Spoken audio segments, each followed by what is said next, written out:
નમસ્કાર દર્શક મિત્રો, હું છું રૂપલ વણેચિયા. સંપૂર્ણ ન્યૂઝમાં આપનું સ્વાગત છે. ભાભરની બરવાડા દૂધ ડેરીને તાળાબંધી થયા બાદ છેલ્લા 2 માસથી પશુપાલકોને દૂધનો પગાર ન ચૂકવાતા હાલત કફોડી બની છે. તેથી આ બાબતે તંત્ર દ્વારા ઘટતું કરવામાં આવે તેવી માંગ ઉઠી રહી છે.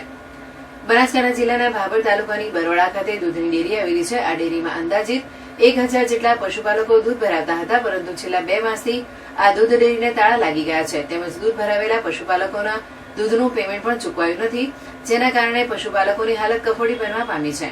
આ અંગે સ્થાનિક પશુપાલક હેમજીભાઈ ઠાકોરે જણાવ્યું હતું કે છેલ્લા 2 માસથી દૂધ ડેરી બંધ છે, અમારું પેમેન્ટ પણ ચૂકવાયું નથી, ત્યારે ઘર ચલાવવું પણ મુશ્કેલ બની રહ્યું છે. ડેરીના સત્તાધીશોને રજૂઆત કરીએ તો પેમેન્ટ કરી આપીશું, તેમ માત્ર ઠાલા વચનો આપવામાં આવે છે. ઓકે, મારું નામ ઠાકોર હેમજીભાઈ લાધાભાઈ, ગામ બરુવાળા, તાલુકો ભાભર, જિલ્લો બનાસકાંઠા. પછી 2 મહિનાથી પગાર ડેરી બંધ છે, પગારે બાકી છે. બરાબર, લોકો અત્યારે પાપડીના ને મજૂરી કરીને બાપડી દૂધ ભરાયો છે. બરાબર, એક ચેરમેન મહાદેવભાઈ કાનજીભાઈ, પછી મંત્રી છે કરશનભાઈ વાઘાભાઈ પટેલ. બરાબર, આ લોકો કોઈ જવાબ કાંઈ આપતા નથી. કાલે પરમ દિવસે જતા તો આપણો જવાબ આલે છે કે અમારી પાસે કાંઈ નથી, નામ છે ને તેમ છે ને એવું આવળ બોલે છે.